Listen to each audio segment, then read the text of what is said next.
সাহলান খোশ আমদেদ, এ আমার সৌভাগ্য, আমার মেহমান হয়ে আপনি থাকবেন, আসেন আমার ঘরে থাকেন, এই ঘরে আমি থাকি, আর এই ঘরটা মেহমান হিসেবে আপনারে দিয়ে দিলাম, থাকেন। এবার আব্দুল্লাহ ইবনে আমর ইবনুল আস খুব ভালোভাবে ফলো করতে লাগলেন, কখন এই আনসারী সাহাবী কি করে। একদিন, 2 দিন, 3 দিন পর্যন্ত ফলো করার পরে সাইয়েদনা আব্দুল্লাহ ইবনে আমর ইবনুল আস এমন কোন বিশেষ আমল এই সাহাবীর মধ্যে খুঁজে পায় নাই। 3 দিন গভীরভাবে পর্যবেক্ষণ, অবজারভেশনের পরে বিশেষ কোনো আমল ওনার চোখে পড়ে নাই। এবার 3 দিন পরে তো চলে যাবার পালা, ঠিক কিনা?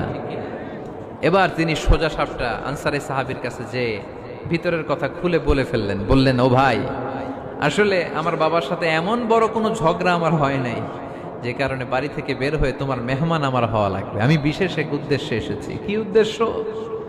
আব্দুল্লাহ ইবনে আমর ইবনে